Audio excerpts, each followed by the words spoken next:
Hi, thanks for watching my YouTube channel. I'm Chuck, and today we're going to do a discovery flight out of Long Beach Airport, which is called the Hollywood Sign, LAX, and Angels Gate.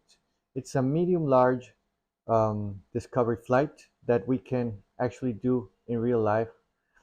And as we fly, I will explain a few things that are particular to this flight. So stay tuned. We're going to start the simulator now. This simulator is powered with real-world weather, Microsoft Flight Simulator 2020, out of Long Beach Airport, which has an elevation of 60 feet.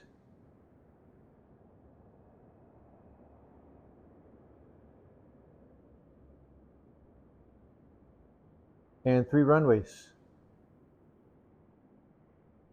Here's the airport diagram, and we're also going to need the Los Angeles terminal area chart, particularly for the special fly rules area that we're going to use on our way back to Long Beach from the north. As far as the route, we will depart Long Beach northbound towards the Garvey Reservoir and the Rose Bowl.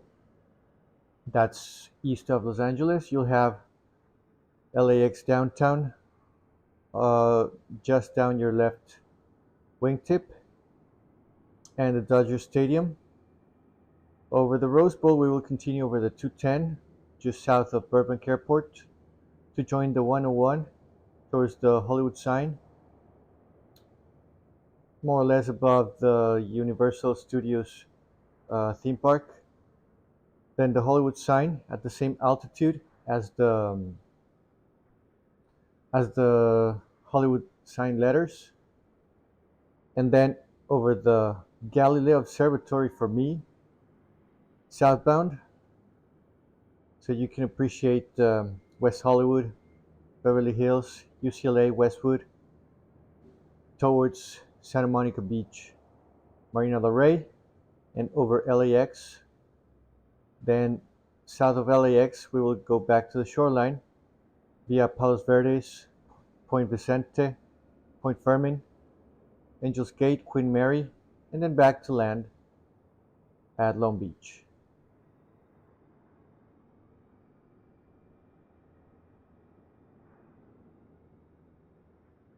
This airplane is particularly configured. It's a stock airplane which comes by default with Microsoft Flight Simulator. I'm not sure if the basic or the premium one, but the viewports are specially configured. This is the one that resembles me sitting on the right seat, and this is you sitting on the left seat. We can both look to the right and to the left. You can also look to the left and slightly behind you, and to the left ahead of you and towards the sky ahead of you. This is good for PilotEdge when you are looking for landmarks in the terrain to contrast with what you see on the chart. For instance, when we're looking for the Rose Bowl. And then this is to the right and ahead, and to the right and behind. I can also see the panel. I'm going to remove the yokes.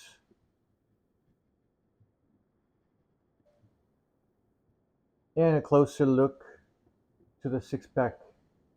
The altimeter, the attitude indicator, the airspeed indicator, the vertical speed indicator, the heading indicator or HSI, and the turn coordinator. And you can also look at my six-pack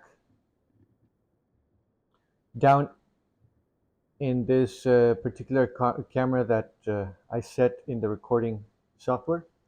So here's my airspeed indicator starting from the left, my attitude indicator, my altimeter, my turn and slip indicator, replacing the turn coordinator just to go a bit old school in this one. And this is my digital HSI and my vertical speed indicator. In both cases, both the lower and the panel 6-pack, we have G5s. That means this is an upgraded cockpit from the original 6-pack into the glass cockpit. Finally, you can see in the bottom right of this camera how I manipulate the yoke. I have a set of rudder pedals below that you cannot see, but you can see my trim wheel. You can see my mixture and throttle levers, as well as my switch panel, autopilot, which today we won't be using, and my radio panel, COM1 and COM2. I have COM1 below and COM2 above, shown as Y. All right, we have briefed on all the views that we will be using. Now let's brief before engine start. Welcome on board Cessna 48340, a beautiful two-seater trainer aircraft, very stable and perfect for a first flight. For 2 occupants only.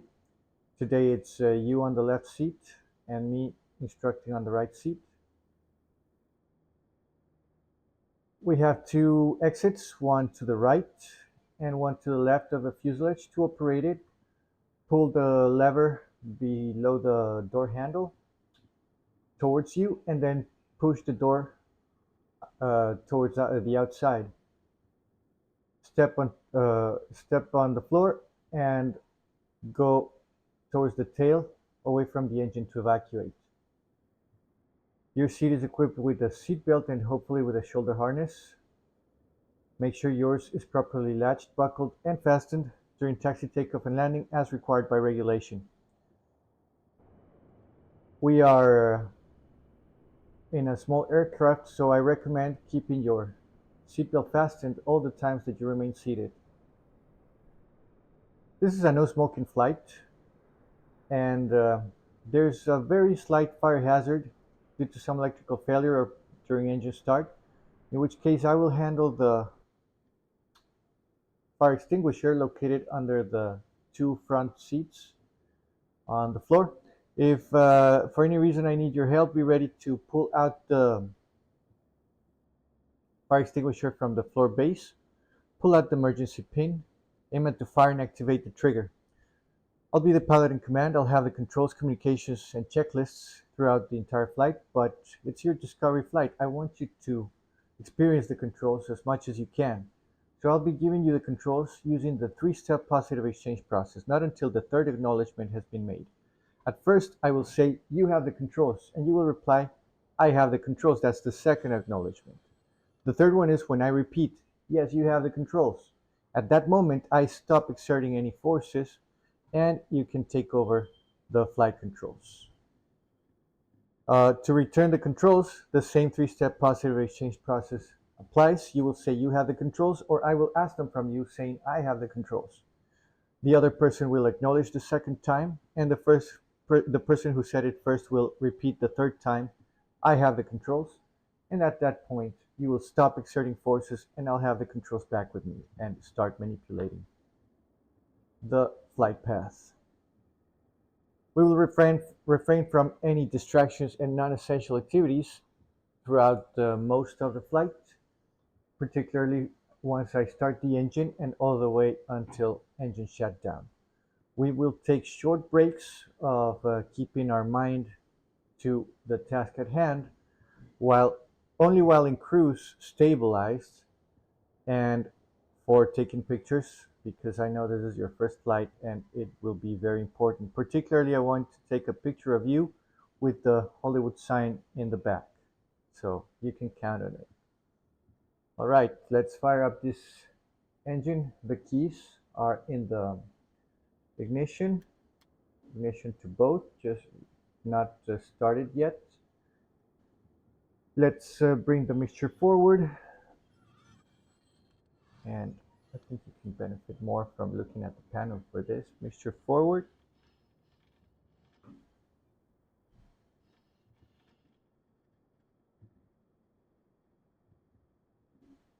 This is the one. Mixture forward. Avionics master off. Primer locked. Brakes. We have the parking brake set and we're guarding the pedals. Beacon on. Clear prop. This fella outside, he's not going anywhere. He's part of the flight simulator environment and I haven't figured out yet how to get rid of him. But I'm going to shout to see if I can do the miracle. Clear prop! The beacon is on. It should be warning him. Master switch on, batteries, and alternators. One battery and one alternator. There's no fuel pump in this one, and I didn't prime, but I'm going to do sort of a mini prime. Throttle to full strokes, throttle close, brakes hold, starter engage, and I'm going to do that with the other hand on the throttle. Once the engine starts, advance the throttle, but it did not start. It's because I forgot something very important. Fuel selector, proper tank. In this case, both. Let's try this again. Engine start. Once it starts, disengage the starter and throttle 1000 RPM. Oil pressure rising to the green. Oil pressure coming up to the green. It's got 30 seconds. Mixture, let's keep it forward until the engine warms up. Transponder avionics on. Transponder on standby. COM1 and COM2 on. Annunciator panel. Test it. It doesn't work. It's a default airplane after all, but it should light up correctly for the alternator and the oil pressure, which by the way is reaching the green. Let's increase the load on the electrical system with the nav lights and the taxi lights. Turn on, well, the avionics are turned on, so put on your headset. Check, check. How do you hear? I hear you loud and clear. Let's get the weather.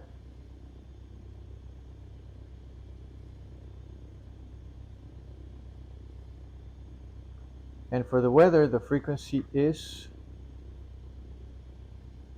127.75. You can find it in the chart supplements, but also on the airport diagram. 127.75. Let's set it on COM2.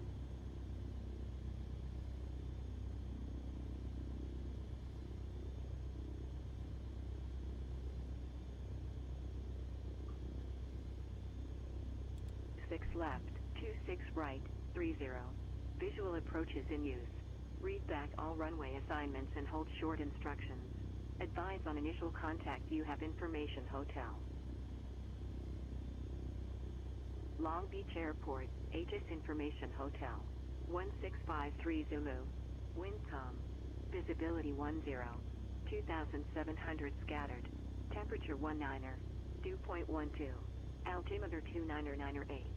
Arriving and departing runways 26 left, 26 right, 30. Visual approaches in use.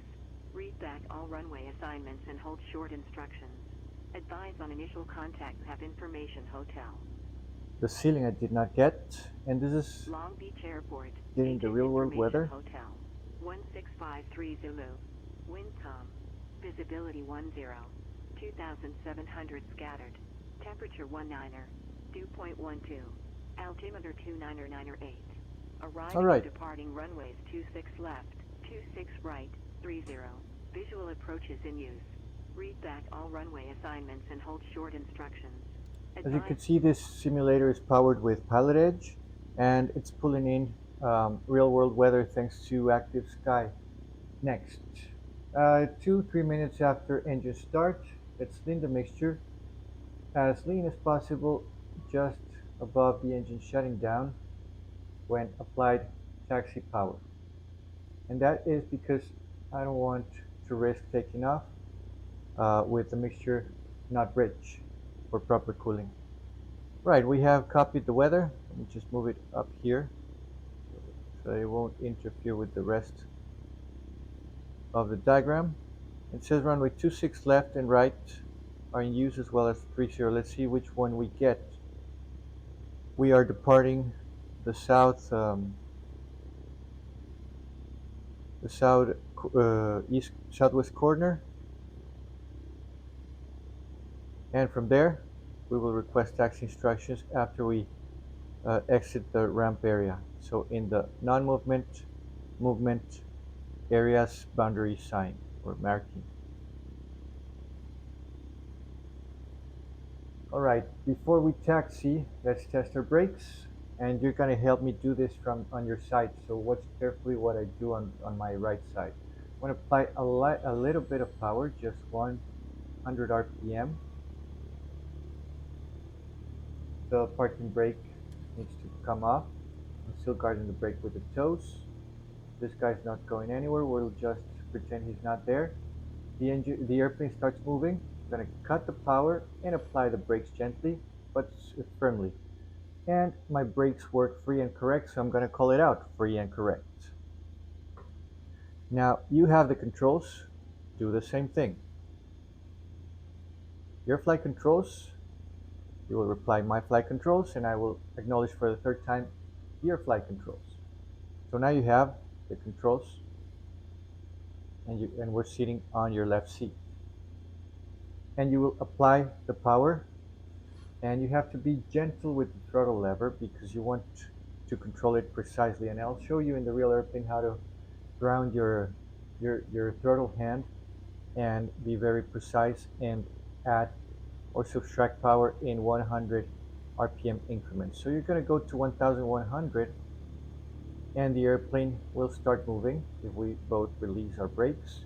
Parking brake is off.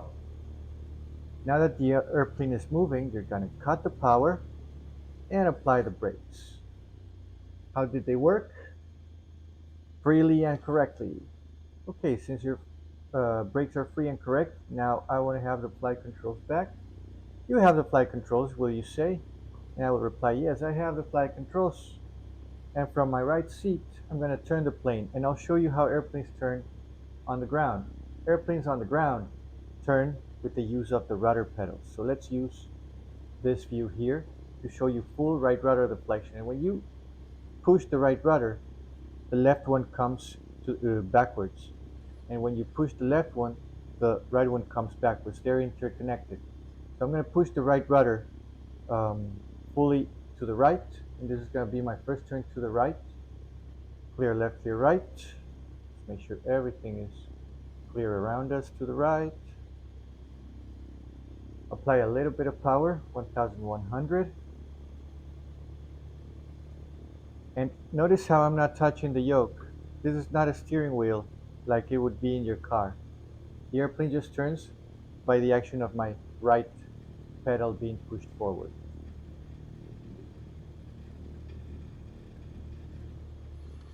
I'm going to stop right here before I contact ground. Still in the non-movement area. The boundary is that yellow marking ahead of me. 1000 RPM.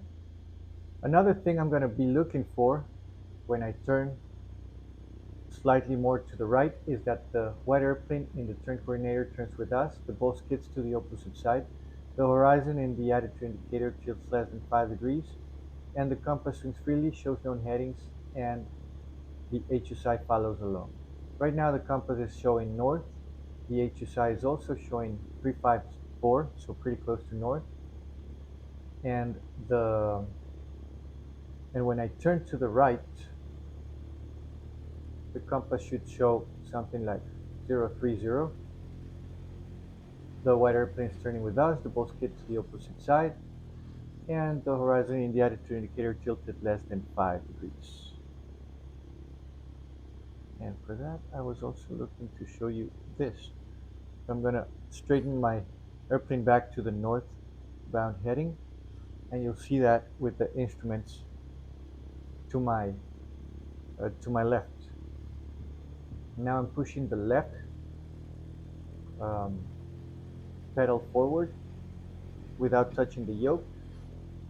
The weather airplane turned to the left, the bow skid to the right. The heading is 350 now, or 345 on the digital HSI.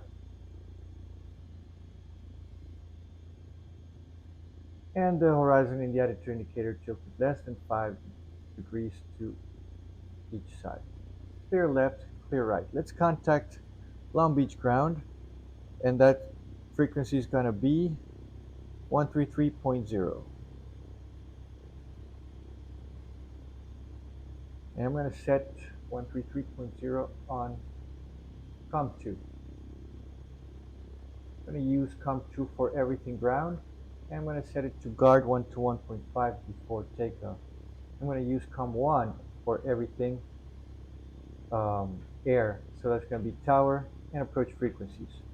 Okay, 123.0, COM2 active. Long Beach ground, good morning. Cessna 48340 at the Long Beach Flying Club, that's the southwest corner, with information hotel, request taxi for VFR departure northeastbound.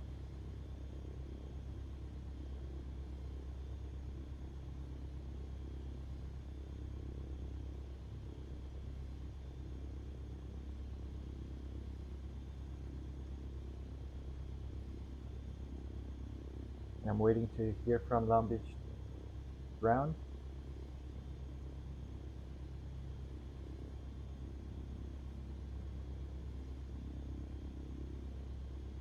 And my mistake, it's not 123, it's 133, which is not On properly initial set. contact, you have information hotel. 133. Airport. Blunders happen. What matters is what you do after them. Long Beach ground, good morning. This is Cessna 48340 at the southwest corner with hotel. Request taxi for northeast departure.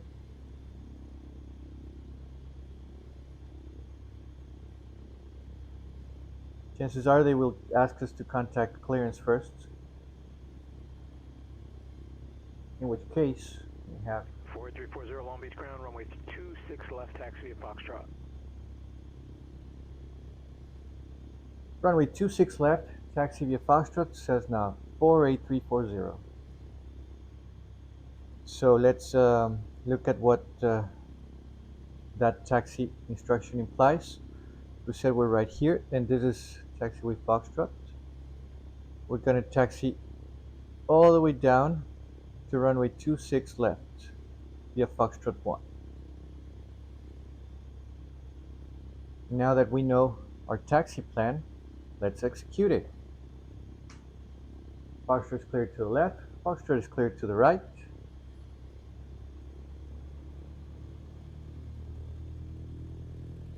Throttle 1200 to start moving. And here, your flight controls. Keep the right rudder pressed until we join the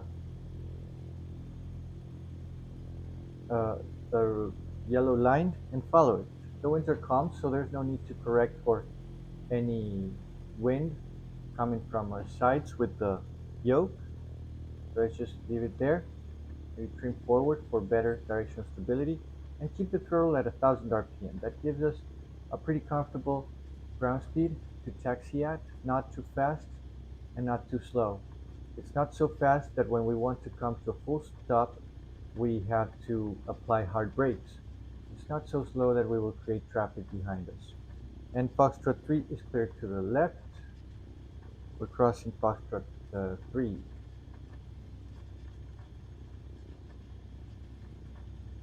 The next one should be Foxtrot 2 next to the tower.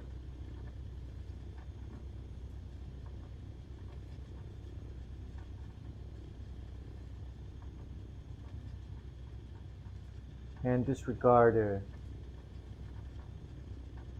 the simulator putting random letters as taxiway designator.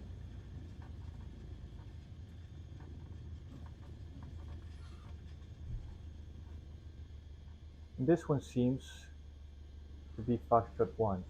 Now, the simulator sometimes generates random taxiways, so I'm going to make sure my position is where I think I am by using ForeFlight. I'm going to request to see the airport diagram,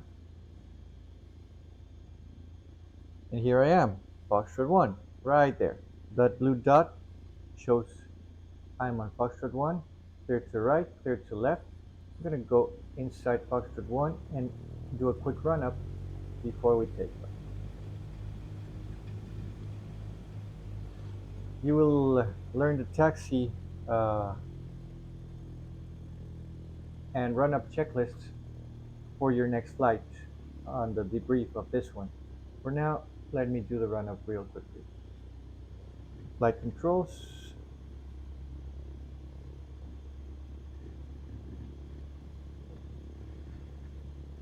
free and correct, the rudders too, the instruments, we set the altimeter to 29908,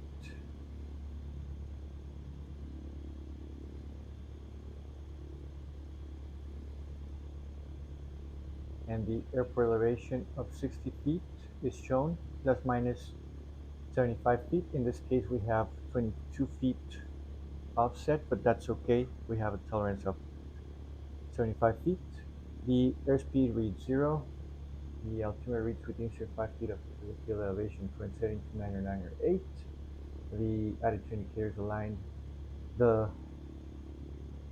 yellow airplane is aligned with the horizon, the vertical speed indicator reads 0, the HSI is aligned with the compass, and the turn coordinator behaved as expected during taxi. Mixture for rich, throttle 2000 RPM, ignition test, tac tac, right tornado correct. Thank you very much for your help. Sorry again Back for to the both. mistake. The left one strokes less than 175, correct. The difference between both is less than 50, correct. Back to both, tac. No need to apologize. That's what we're here for. The Radar service terminates. Copy for exchange approved. Thank you very much. electrical system works properly. Not in this custom, in this default airplane, but in a custom one, it would be working better, and I would be expecting to see the needle closer to 0. The initiator panel, tested again, it doesn't work here. The oil and the alternator lights should light up correctly. The carb heat creates an RPM drop, which is good. It means it's working. And I'm going to test the idle at the lowest idle possible with carb heat on. And this resembles when I come into land and I cut the power, and for some reason I need to go around. I know that I can count on my engine not quitting as I apply full power. It did not quit, so it passed the test. Carb heat off, and let's keep the mixture rich because we're very close to takeoff. Tower frequency for 26 left.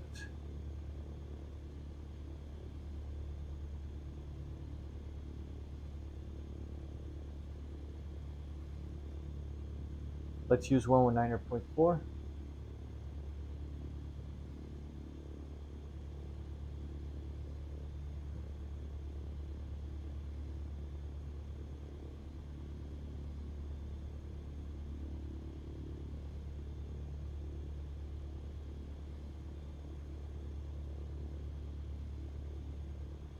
COM1 active.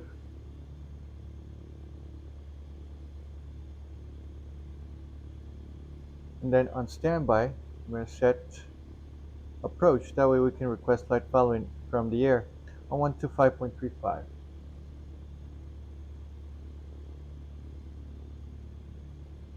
Perfectly looking.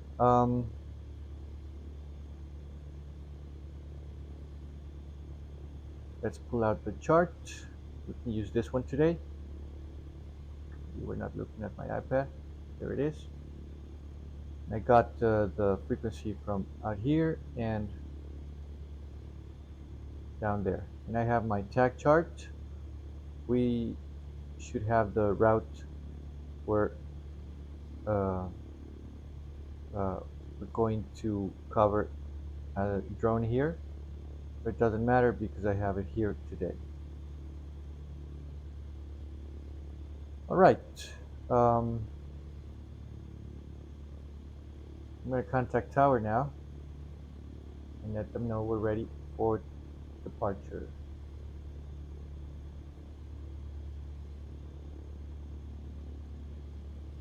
Long Beach Tower, Cessna 48340, holding short runway 26 left at Foxtrot 1, ready for VFR departure north eastbound. 46340, Long Beach Tower, runway 26, left cliff takeoff on course, wind calm. 26 left, clear for takeoff. Request left downwind departure, then cross midfield, Cessna 48340. He did clear us to depart on course, and he's not changing that, so let's do that. Because I don't want to be Approaching runway overflying. 26 left. 46340, when the controller says on course is approved, you can do whatever Entered runway you plan to 26 do. left. 3,800 feet remaining. Thank you for that. We will proceed as requested. Cessna 48340. And we hop into the runway, clear right, clear left. We make sure there's no traffic on short final, that the runway is cleared to the left. Now the compass is showing runway heading 260. Lights, camera, action, landing lights, drove, the transponders on alt, and action is everything engine. In this case, the Mr. Rich will be enough. And we will accelerate or increase the throttle smoothly but firmly all the way till the full throttle position. Your flight controls, and when I call out rotate, you will pull gently on the yoke. We're looking for VR 48 knots. Rotate. Good job. This is how you get airborne. Now put your calling next to the horizon so that you can barely see what's going on the ground below you. That will be a nice takeoff attitude. Our VY is 68 knots, and we're very close to that by putting the horizon, the calling next to the horizon. 300 feet above the ground, and the airplane is stable for hands-off flight.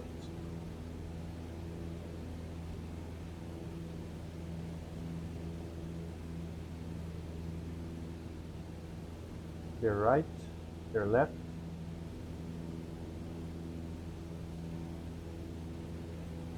A little bit of right rudder and wings level with the yoke.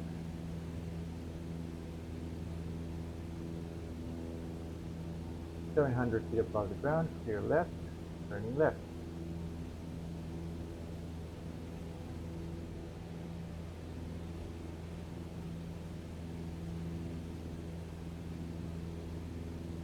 Now I'm going to have the controls because I need to perform a correct departure.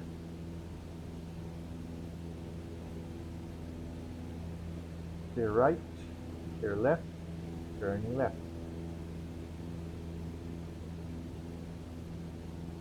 Pattern altitude is 1,000 feet, so at 1,100,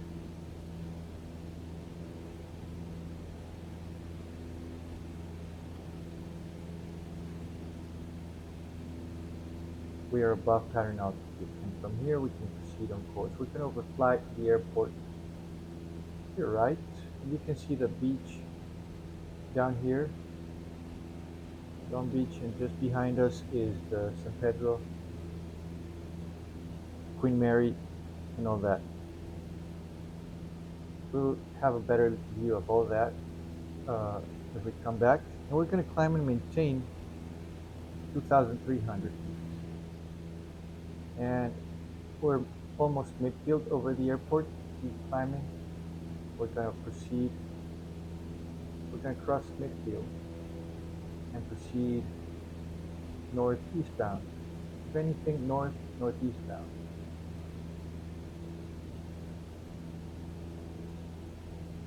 We're pointing towards the flood basin and the Garvey Reservoir east of downtown LA. Keep at full throttle. And the ceilings are low today, so we were lucky to be able to make this flight. Um, Yesterday it was IMC, but today we're going to be able to keep it VFR throughout the flight. So at 2,300, I'm going to level off by using pitch first, and notice that my airspeed is at 74 knots. Class Bravo And I want above it to in increase 3.9 miles. to 90 knots before I retard the throttle. 90 knots, 2,300 feet. Throttle comes backwards. I maintain 2,350 RPM, and I'm using the yoke with only my right thumb and my index finger, and sensing the control pressures. In this case, I'm sensing the pressure on the thumb, so I'm going to trim forward with the Class wheel, Delta in 4.3 miles. and not too many notches on the wheel, just enough that I can release the elevator, and knowing that the airplane won't continue to climb. Now I let go the elevator, see what it does, and it is climbing, just more slowly than before. So now I'm going to hold it back with the elevator, my hand always back on the throttle, but since I'm still exerting a little bit of pressure with the right thumb, I'm going to trim forward slightly once again with the wheel and back to the throttle quadrant with my left hand. When I say my left hand, it would be your right hand because you're on the left seat. And when I say my right thumb, it would be your left thumb manipulating the yoke. And now, with the hand on the throttle and the other hand on the yoke, I keep it at 2,300, now exerting less and less pressure because the trim wheel has helped me a lot. Okay, I'm going to lean the mixture, and that will increase my power a bit. So now when I release the yoke, my airplane wants to climb, and look, I have climbed to 2,350. I don't want that, so I'm going to bring it back to 2,300 with the yoke. Never fly the trim. That's a very common mistake. Student pilots put their hand on the trim wheel. Always keep your hand next to the throttle. And only when you have sensed the pressures on your thumbs or index fingers, you're going to make corrections with the trim wheel as to relieve those two fingers in the yoke. And then you're going to bring back the hand to the throttle, and you're going to continue to fly with the yoke. Alright, let's see how we're doing here. Let's turn left, heading northbound towards the Garvey Reservoir, and always looking out for traffic. But I did want to show you how to trim. And now how airplanes turn. Different than from the ground, that it turns only with the pedals. Here we have to coordinate Class Bravo left above in aileron 0.5 first miles. and left rudder afterwards to put us in a bank. That's the first stage of a turn. And then the second stage of a turn is once we're in that bank and we leave that bank by neutralizing the controls. We stay on that bank. And the heading changes all the time that we stay on that bank. And then to roll out is the third stage. So stage one is roll in, stage two is the bank itself, and stage three is when you roll out. And you roll out with the opposite aileron and opposite rudder. So let me show you that one more time. Right aileron, right rudder. My heading will change to 340. As I approach 340, left aileron, left rudder to roll out. And notice how easy that is to do when I stabilize the airplane for 90 knots and 2,300 feet, hands off flight. So now I'm just concerned about turning. Left aileron, left rudder, right aileron, right rudder, right aileron, right rudder, left aileron, left rudder. You want to try it? Your flight controls. My flight controls. Your flight controls. Okay, give it a try. Left aileron, left rudder, right aileron, right rudder,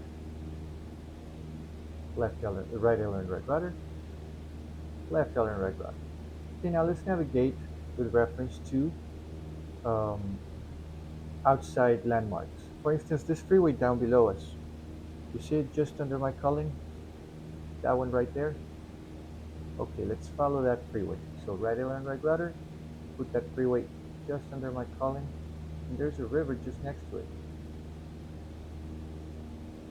And left aileron, left rudder. There we are, following that river or that freeway just beneath us. Now, where are we in reference to the chart? So here's our chart. We're following the Class San Delta in Gabriel 4.7 River. It's miles. coming down from Amonte all the way down.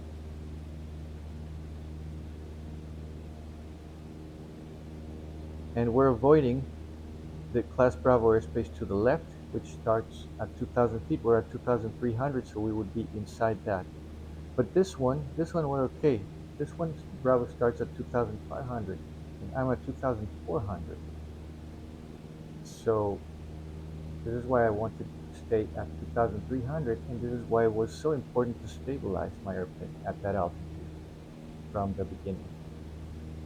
Okay, 2,300 it is, doing slightly above 90 knots.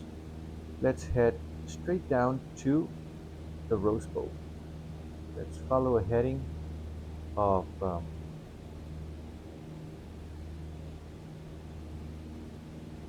Class Bravo above.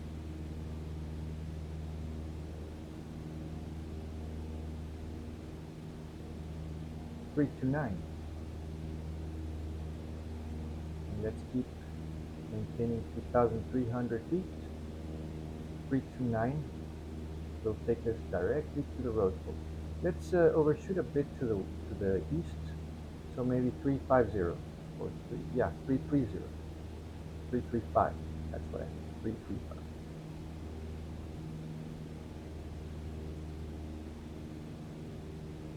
And we can bug the heading down here on the HU side. Let me show you how. I'm gonna twist the knob down here below it. I'm gonna bug 335.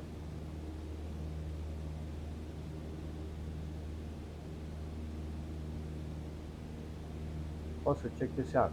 Without the bug, which is this blue bug on top, which is now pointing 300, I just moved it, so it's out of our way. You can see a magenta kind of bug on the just under 335. And that's our wind correction angle. GPS is computing where the wind is drifting us and helping us correct. So if I want to go on a 335 ground track, meaning the line I draw over the chart, over the ground, all I have to do is put that magenta point, magenta diamond, on the 335 heading. And my real heading, my actual heading right now, is going to be 330. But my magenta point is showing that I'm actually moving 335 over the chart, over the map. Okay, now I'm going to show you how I can maintain 70 knots without losing altitude, 2,300 feet.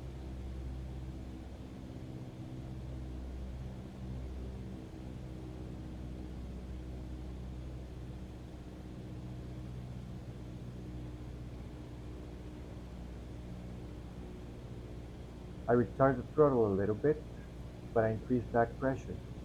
And a combination of throttle and back pressure is going to help me maintain 3,500.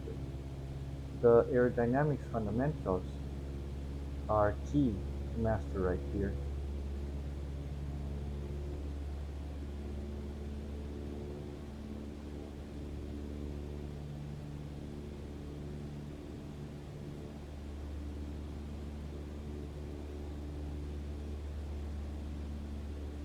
So-called approach says now 48340 over the Garvey Reservoir 2300 with a VFR request. Go ahead. We would like to request VFR flight following and Class Charlie transition over the 210 south of Burbank Airport for a Hollywood Sign Discovery flight. 4340 SoCal approach squawk 1451. Ident. 1451 and will ident. 48340. Say again the squawk code, please. This is what you want to. 1451. 1451. This is why you want to write it down. 1451 it is, sir. Says now 48340. 1451. So I'll come to my transponder. Well, I'm changing. That wasn't too smart to call them while I was changing my airplane configuration, and I'm looking for a power setting that will help me hold altitude at 70 knots.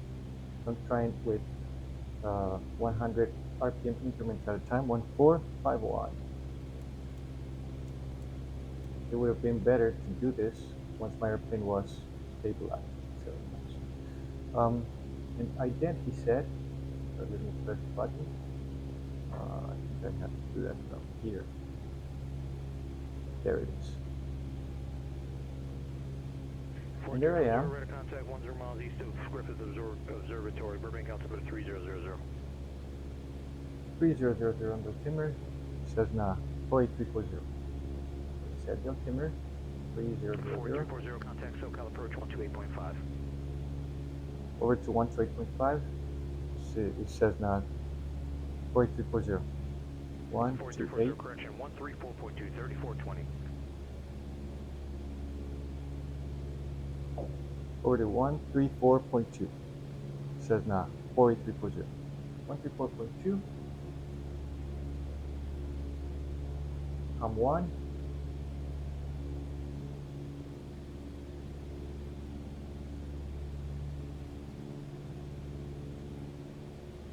Local approach says nah, 48340 maintain 2300.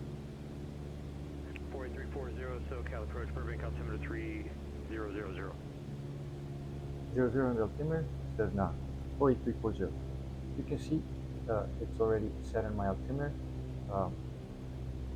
3000 on the altimeter. You can read it just below the digital altimeter on the HSI. Class So Charlie above in over here. 2.5 miles. So let's try controlling the airspeed, the RPM 100 at a time, because either I've been maintaining 2300 at 60 knots or at 80 knots.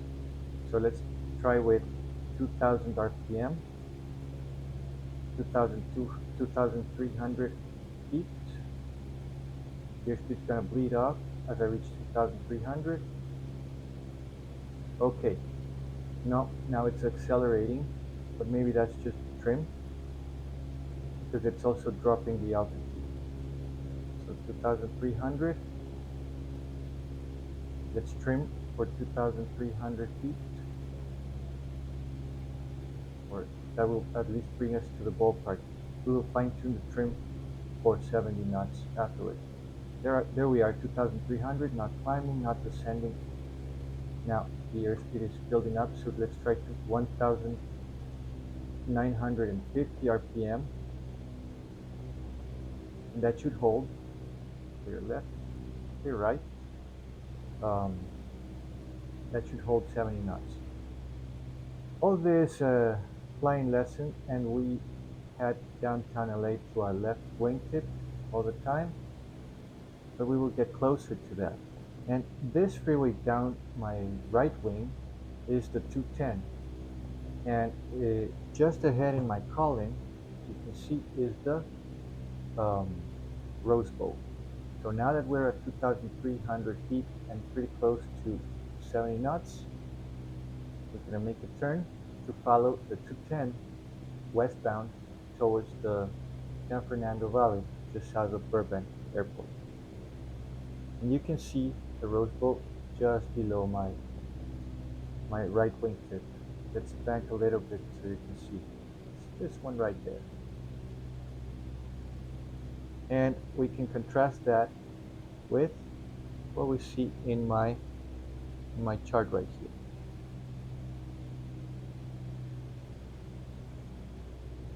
Okay, back to our navigation. We want to put the Class freeway Bravo above in 2.5 just miles. under Caution. my TFR ahead. my column. We're following the 210 freeway all the way down uh, to the Universal Studios theme park. So let's increase the power in short increments, 100 RPM at a time, because we were coming slower than 70, and a bit below 2,300. We were at 2,230. Let's recover back our altitude and speed with very small adjustments in the throttle. And the throttle setting, I mean the RPMs, are going to change depending on how the wind hits our propeller. It's very sensitive. It's not like you set 2000 RPM and you forget it, because when you make a turn, slight as it may be, the propeller is going to react differently to that relative wind, and that's going to increase or decrease your RPM, and that's when you're going to start getting slower, dropping from your altitude, and so on and so forth. Not to say that air masses transitioning from one air mass to another will also create the same effect. So here we are, 70 knots, 2,300 feet. And in real life, and this is out of personal experience, usually Salco approach, once you pass the Rose Bowl, hands you off to Burbank Tower on Class 118.7. Charlie in 2.8 And then Burbank miles. Tower tells you to stay at or below 2,000 feet, for which we're going to maintain 1,800, and we're going to do that at 100 knots. So I'm going to drop my altitude, but I'm going to pitch for 100 knots. And when I level off at 1,800, which is in 300 feet to go, I will maintain 100 knots. Why do I want to be faster when I'm lower? Well, either speed and altitude, they are forms of energy. That's what they both have in common. And total energy is always the sum of what you have in your altimeter and your airspeed. Uh, Popular say between pilots is that airspeed is like money in the pocket, while altitude is like money in the bank. But they're both forms of money. So if I had an emergency, my engine quit for instance, at this low altitude, and I wanted to glide maybe a few nautical miles to find a suitable landing spot, um, I would need energy in some form. Now, if I'm low and I don't have altitude, where can I get that energy from? From my airspeed indicator. Okay, so let's pretend that we're talking to Burbank Tower on 118.7, maintaining at or below 2,000, so 1,800. And notice that when I had to maintain at or below 2,500, I was at 2,300. That kept me clear vertically from the beginning of Class Bravo in that case. And here's the same. Class Charlie starts at 2,000 at 4,800. Um, well, in this case, it's the limitation they told me verbally. Um, they told me to stay at or below 2,000, so I'm staying 200 below that just to make sure I don't cross that line they drew for me. And when ATC tells you to stay at or below a certain altitude, is because they need the airspace above you for another kind of traffic. Burbank Airport receives airliners all day round. And next to Burbank Airport, we have Van Nuys Airport, one of the most congested general aviation airports in the country. So this is a very busy airspace, and you don't want to be where ATC doesn't expect you. So at or below 2000 means leave 200 feet for buffer. Okay, let's continue to follow the 210, and you can see it's just down below my calling over there. Also, we're going to be looking for the Hollywood, um, the Universal Studios um, theme park. So probably the Harry Potter castle or something. And just to the west or just next to the theme park, you're going to find the 101 freeway. How do I know all these freeways? Well, they're charted. This one here that we're following is the 210. And the next one, just next to our route, is the 101.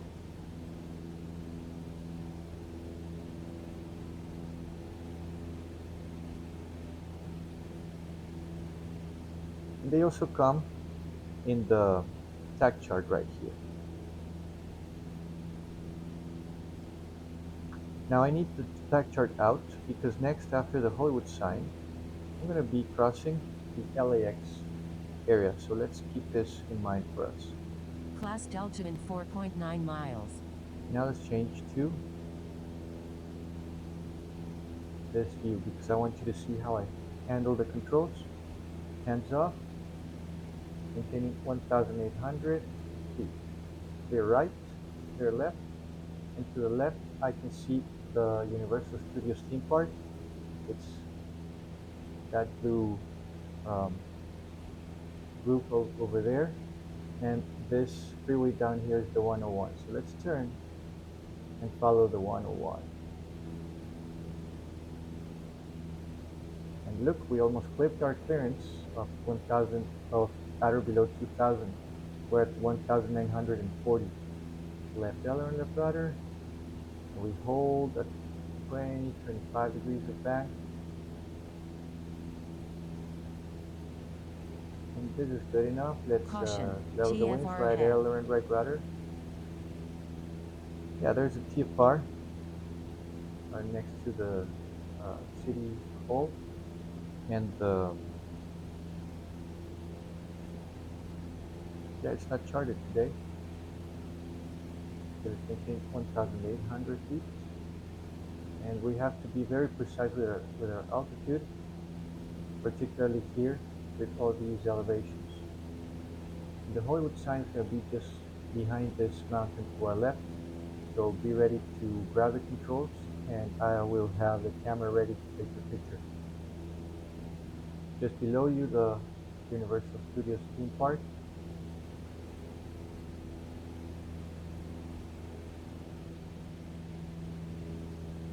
And just ahead of us, the Griffith Park Observatory, Galileo for me. Write in the comments if you know the reference I'm making. Just under my left wing is the Hollywood Reservoir, maintaining 1800, 100 knots. So now you know we can hold altitude at different airspeeds. Your flight controls. 500. My flight controls, will you say? Yes, your flight controls. Camera ready. Hollywood sign to your left. Smile. Another picture. It's beautiful. Hollywood sign, there it is. Another picture. Okay. Now from over the Galileo Observatory, or just west of that, let's turn to the right, right aileron, right rudder, Destination ATIS is 127.75. maintaining 1800, left aileron, left rudder. Now a picture of you with this with the Griffith Park Observatory.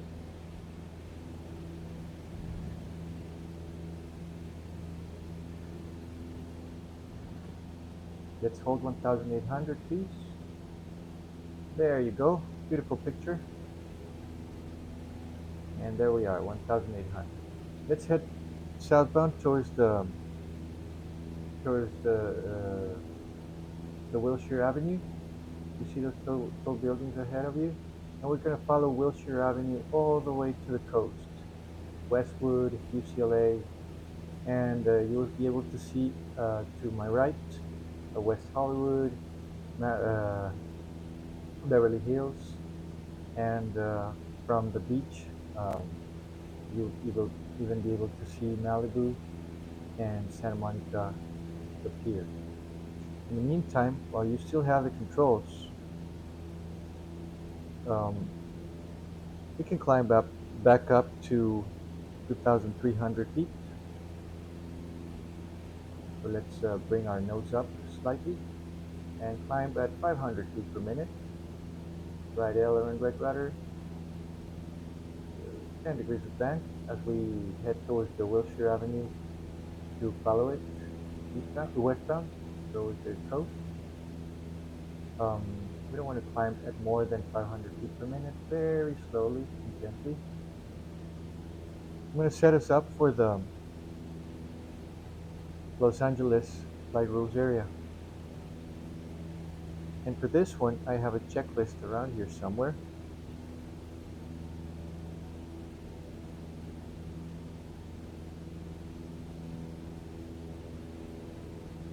But if anything,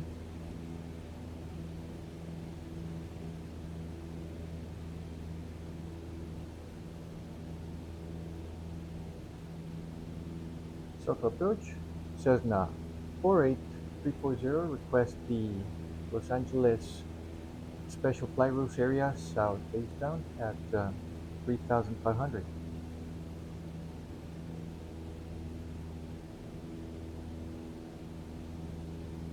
4340, roger, radar service terminates, squawk 1201 for exchange crew with you. 1201, over to advisor frequency, see is at nav. 48340. Okay, so 1201.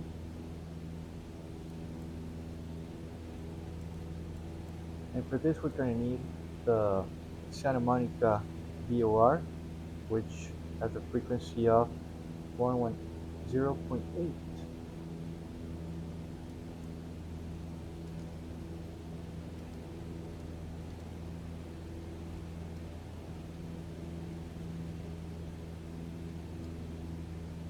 Okay, let's follow Wilshire um, Avenue that way. Very good.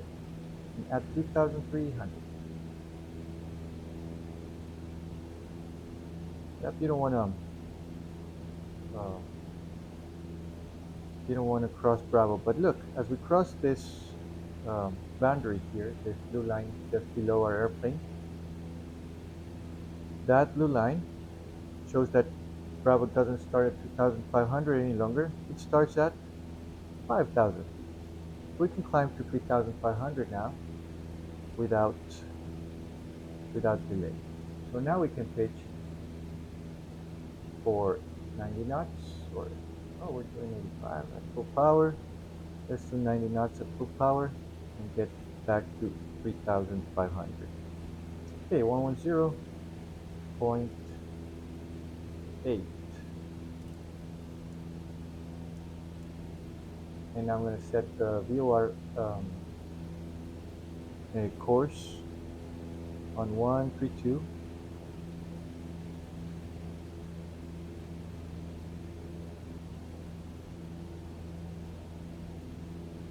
When your airplane is stabilized, gentle inputs generate gentle outcomes. And when your airplane is stabilized, it gives you time to perform other tasks. In this case, this is a complex navigational task.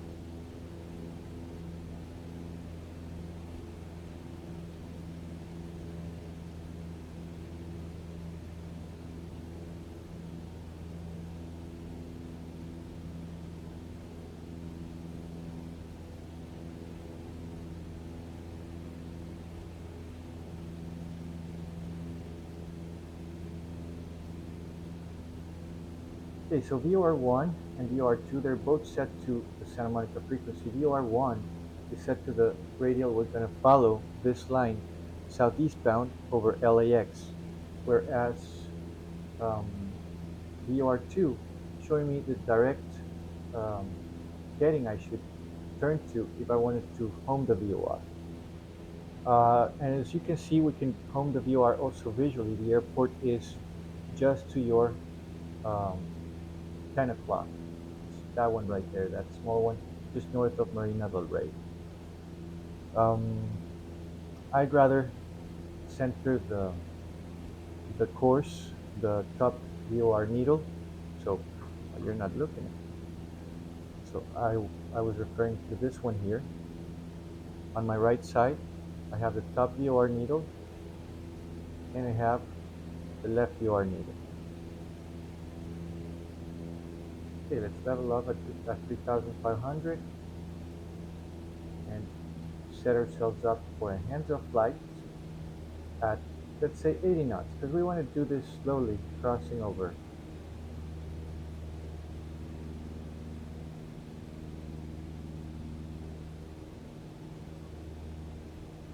Okay, the advisory frequency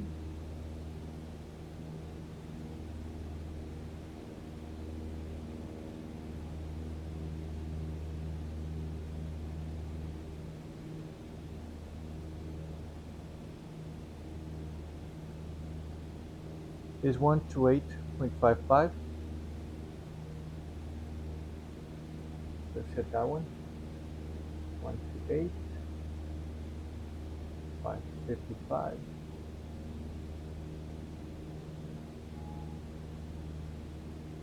Flight rules traffic says nah.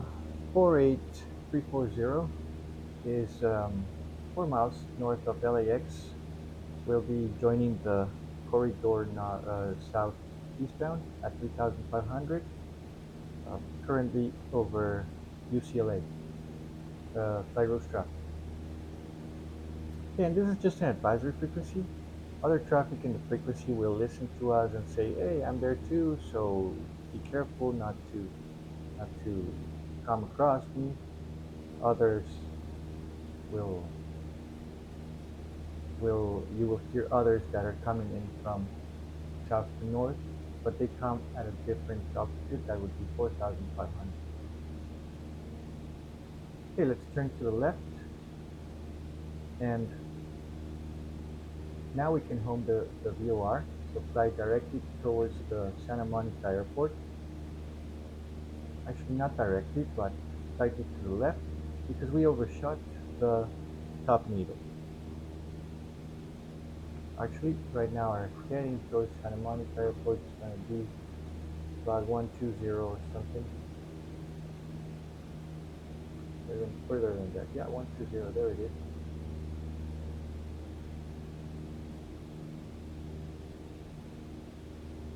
So this heading works. And from here, my heading is going to be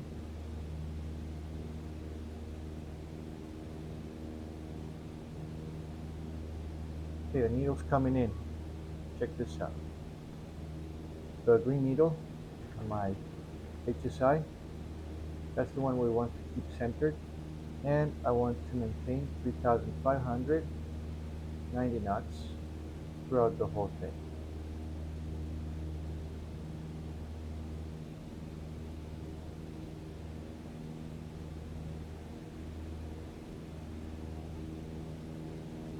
So let's make the green needle point at the magenta diamond, the one that helps me with wind corrections. That way I'll be able to overfly Santa Monica Airport, LAX, and all the way to the south without conflicting with traffic coming in to one of the nation's largest and busiest airports we have.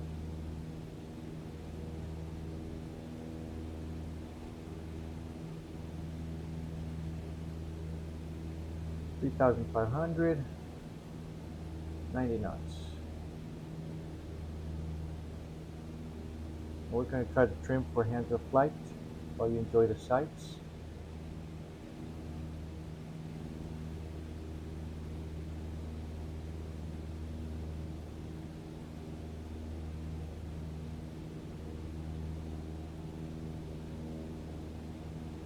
And there it is.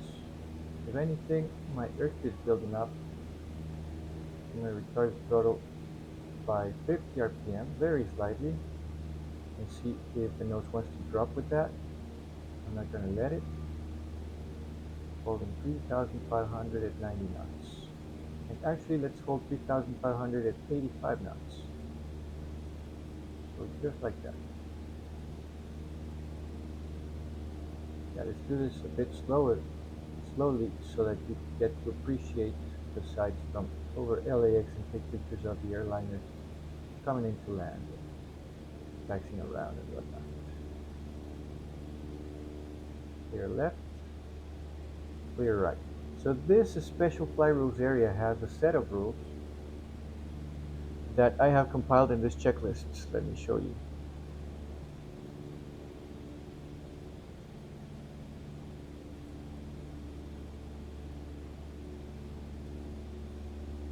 Little by little reducing the power.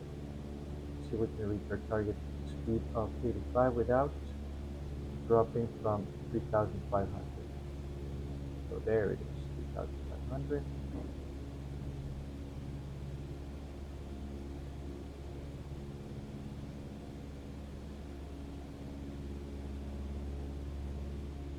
We have to maintain VFR at all times, and this haze that we're going into, I don't like it very much, but it's still VFR.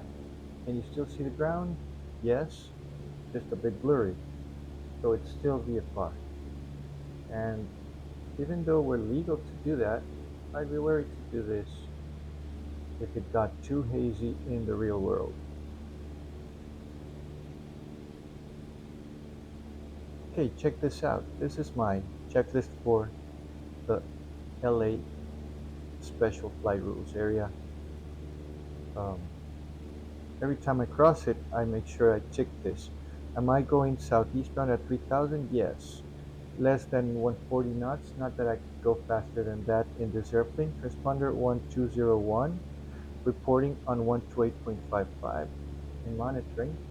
And Santa Monica VOR 110.8, radial 132. My tach chart is current. Oh, it sure is. Today is April 1, so happy April Fools to all those fools out there.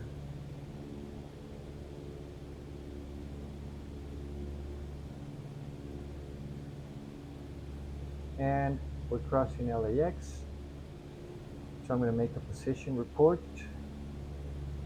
Flight rules traffic, Cessna 48340, south end of LAX at 3,500.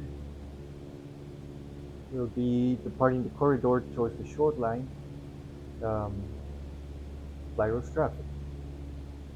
Okay, and this was beautiful. We did it at low enough speed for you to take pictures. And down to my side is El Segundo Refinery. On our way here, we overflew Marina del Rey. Now that we're clear from Bravo at the surface, we can depart towards King Harbor directly. Again, this marine layer has me a bit weary. Not that we can do this flight every day. We have to make sure that the weather is with us, and that we can remain VFR.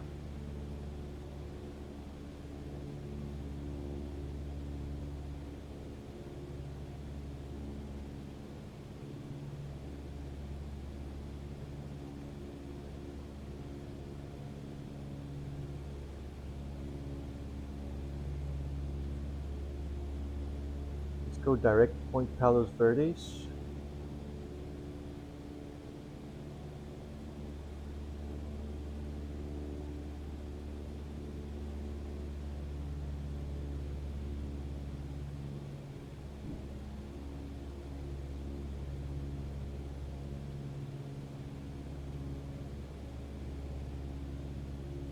We can descend and maintain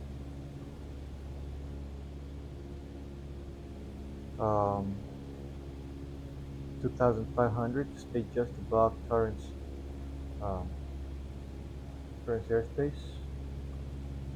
Let's do that, 2,500.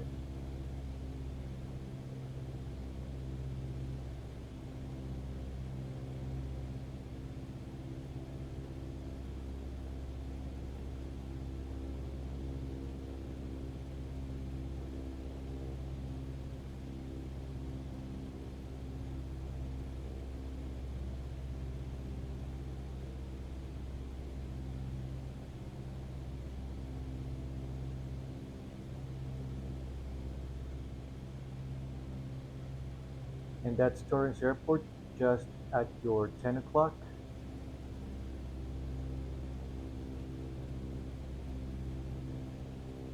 Coming down at 85 knots.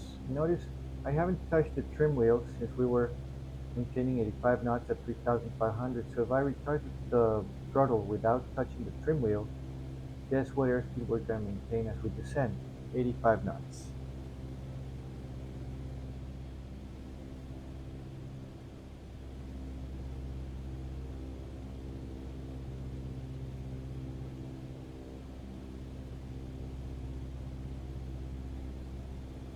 I'm going to change to advisory frequency 121.9 or 5 to talk to other pilots in training just south of Point Vicente and Palos Verdes. This is the Palos Verdes practice area. That's 121.9 or 5.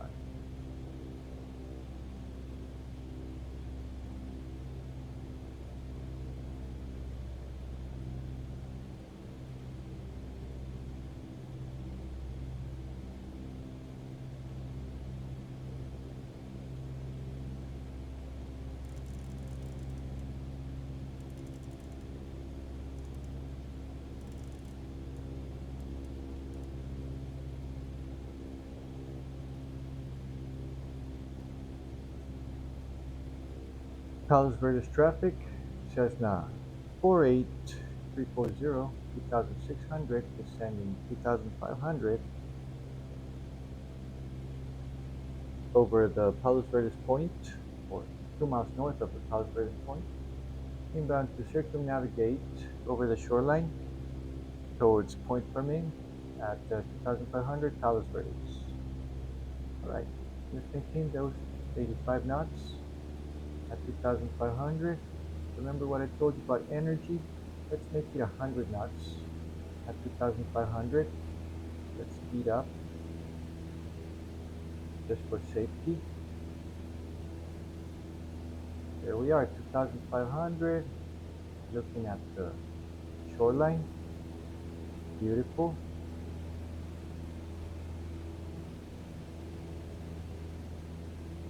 Start trimming forward as we don't want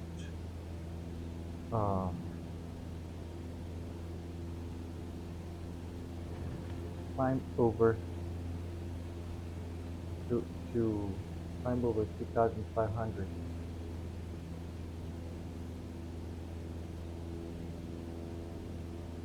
Yeah, we had a blunder with our altitude. We went down to 2350. Luckily for us, we were clear of Torrance airspace just half a mile behind us. That airspace goes up to 2400, so we would have clipped it otherwise. So this is why you have to maintain your altitude with very little tolerances. Now the ACS gives you plus 100 minus 0 for private pilot, and plus 50 minus plus 100 plus minus 100, and plus minus 50 for commercial pilots. And in the real world, this is much easier because you get to feel the airplane changing where the nose points. But here in the sim, without that feel, what matters is that you understand the aerodynamic fundamentals. So that's the value of practice in the sim. Palos Verdes traffic, Cessna 48340, or between Palos Verdes Point and Point San Vicente at 2500, circumnavigating over the shoreline for Point Fermin at Palos Verdes traffic. Understanding the fundamentals becomes much more important here in the simulator because you don't get that feel of dropping the nose, of raising the nose.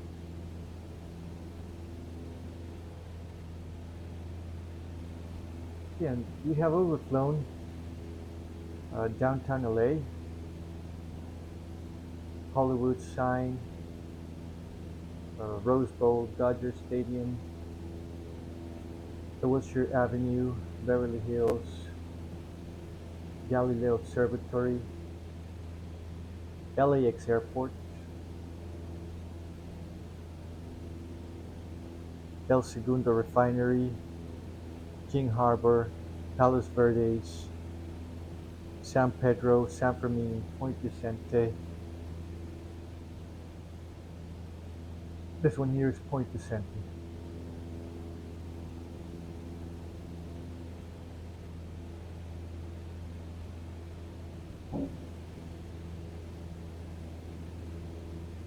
Okay, let's get the weather for Long Beach.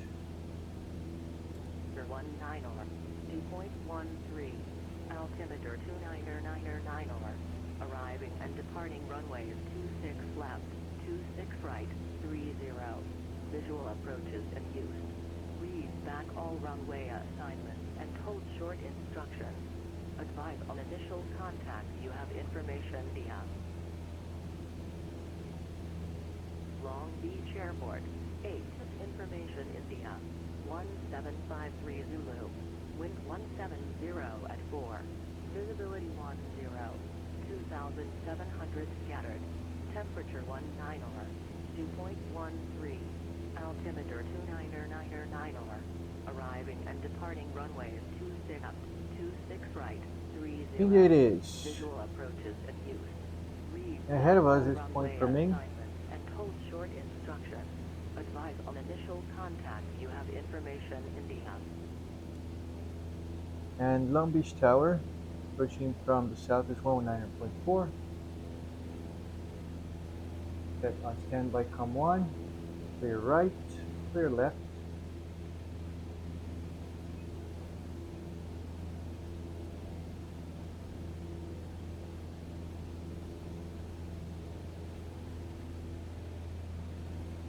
Palos Verdes traffic says now 48340 is 1 mile west of Point Fermin. We'll switch off to Long Beach Tower now. Palos Verdes traffic. Again, let's get the chart. How far are we from Long Beach Airport? Long Beach Tower says now 48340 at Point San Fermin, maintaining 3,500 with information India inbound for coastal planning.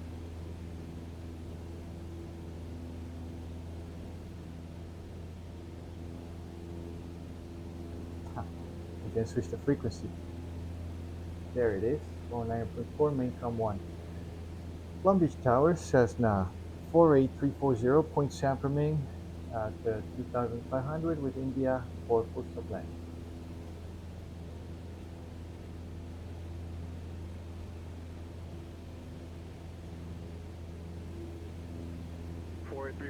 Long Beach Tower, runway 26 left, clear to land.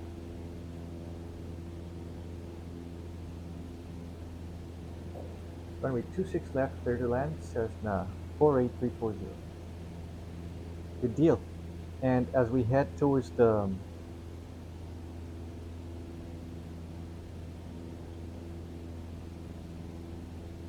airport, there's a few more sights to see.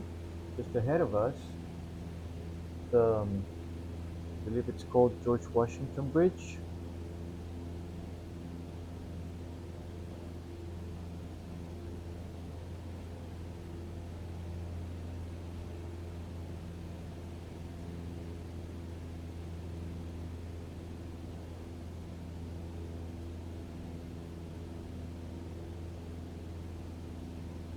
The Vincent Thomas Bridge. That's the one.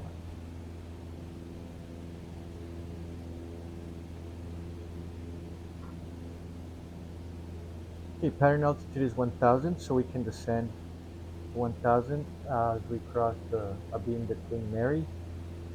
The Queen Mary is going to be to our 1 to 2 o'clock, so it's this one right here.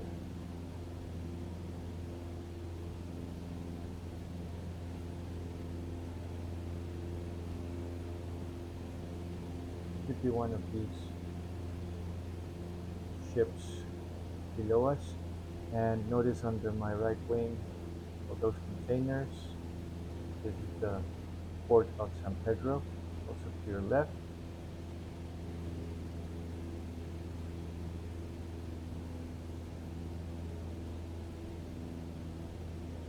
We are 7 miles out of the airport now. The airport's just ahead of us, right there.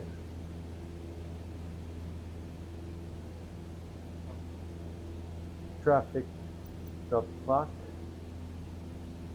Above us, we have it in sight.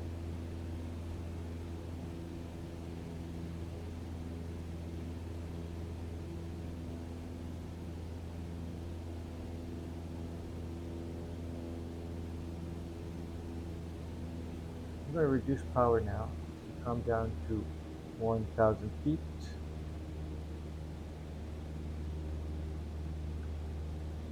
And normally, when the tower wants to interact more with you, and when when the airspace is busier with other aircraft, the tower will give you instructions such as join the left downwind, runway 26 left. Because runway 26 left is this one right here. Let me set a point right there.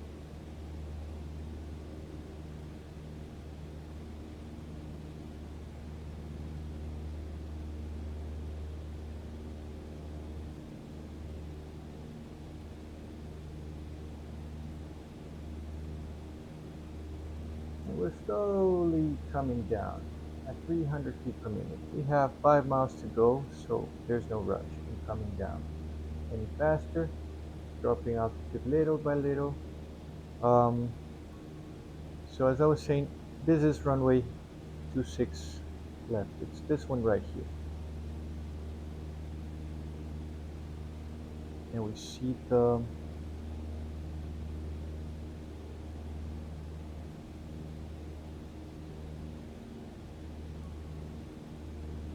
to settings. We want to see extended center lines. Why am I not seeing extended center lines out of here, huh? There it is. There's my extended center lines. So that's 26 left. So I'm going to come in from the east to the west. That's what it means, 26 left. So probably tower would have said something such as join the left downwind, like this. Runway 26 left. We're at 1,300, 300 to go to pattern altitude. I set my heading bug to runway heading, 26 left. All this helps me with situational awareness. And internet service seems to be coming and going. And the runway is just below me. So I'm going to turn eastbound on exactly the opposite heading, which is 080. Successfully connected. What a relief. Let's maintain 80 knots and let's and 1,000 feet. So let's slow down.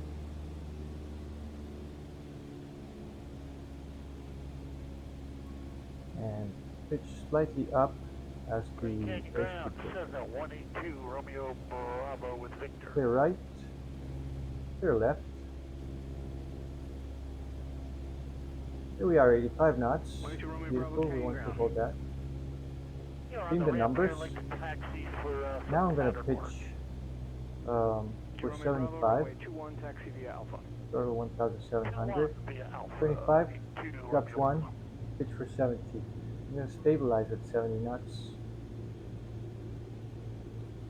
Very little to do on the trim.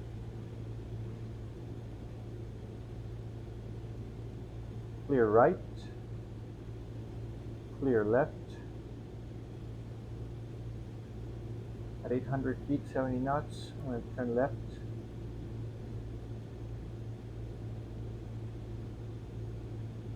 Also looking at my 45-degree angle with the runway. Looks good. Just going to put my heading bug on my left um, cardinal point on the HSI, pitching for 70 knots. Flaps 2, pitch for 65. Clear left, and we're about to overshoot final, so quickly. Right was clear, by the way. Pitching down for 60. 500. 500 feet on final. Extended center line, looks beautiful. And pitching for 65. Short final runway 26 left. 5 stabilized for hands of flight. Flaps 3 and 4, pitch for 60 knots. Those are the particular speeds for this airplane. If we fly a different airplane, those speeds may vary. And I'm just going to use as much power as I need to maintain glide path. I'm going to pitch down for 60 knots. I won't risk getting any lower than 60 knots. It's not safe. 1 Charlie Bravo, Seal Beach is not a transition. It's just a Seal Beach 8 departure Seal Beach. Rest 3 back correct and advise ATIS. We have Bravo and we can check marks 1 Charlie Bravo. We're clear to land. Lucky. Okay, 60 knots on ground effect. Cut the power. Just gonna float it out. That's not to touch before the beginning of the runway. 182 Romeo Bravo, holding short 21, ready for departure. 22 Romeo Bravo, Canyon Tower, right close traffic, report midfield each time. Aerodynamic braking, flaps clean. 23016, gust 26. Nose up. Right traffic, report midfield and... That was a short field landing, if you ask me. 48340, taxi parking via Foxtrot. Parking via Foxtrot, Cessna 4340. Press to the left. So exit at Foxtrot 4.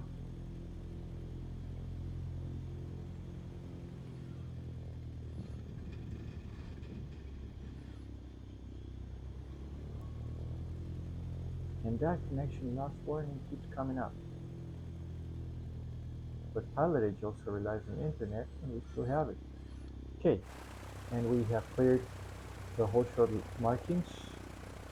The scenery doesn't have the whole short markings in this airport. And light off, taxi on, strobe off. We can keep the nav lights on. Clear left, Foxtrot's clear to the right. Entering Foxtrot to the right. Trim forward, port. Stabilize controls. You have the flight controls. Taxi back to parking. It's a right turn. He didn't tell us to switch to ground, so we have to maintain tower frequency 119.4. Then again, in case he asks us to switch ground, we have it on COM 2 1320.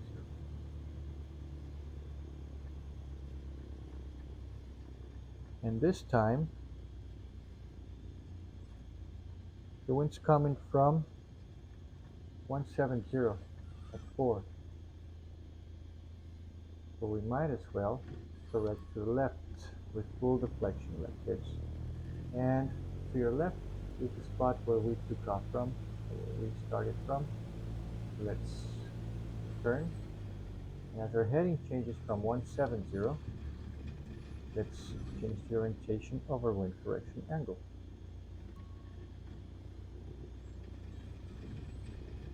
And at least the ramp Bella from the simulator environment has moved. Throttle 1000 RPM. Let's secure the engine So avionics off, COM1, COM2 off, transponder on standby.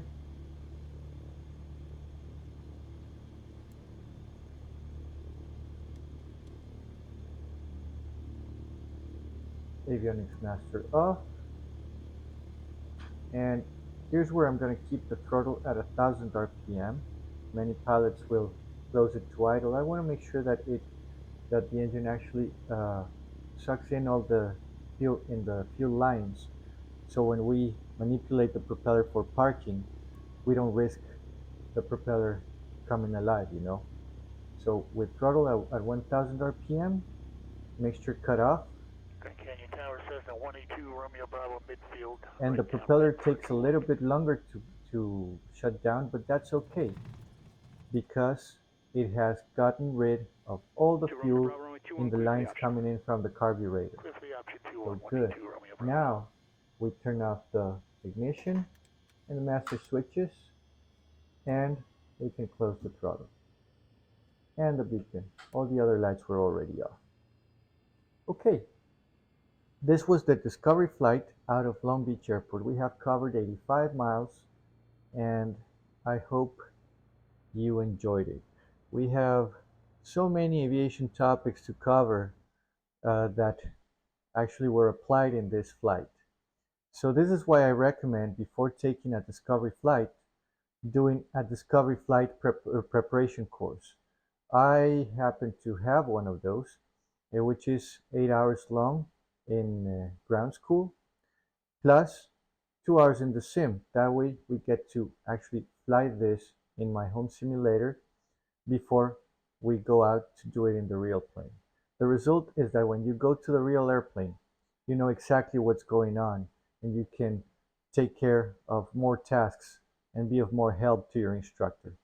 Now, if you're not in the Los Angeles area, the purpose of this video is to encourage you to go out to your local airport and book a discovery flight with some instructor at some flight school or flying club. I'm sure there are beautiful sights for you to see around your home airport, the roof of your house being, of course, one of them. I hope you enjoyed this video, and if you like, share it with your friends. Um, and subscribe to my channel if you also like the other contents. I'm Chuck, and I'll be seeing you next time. Thanks for watching.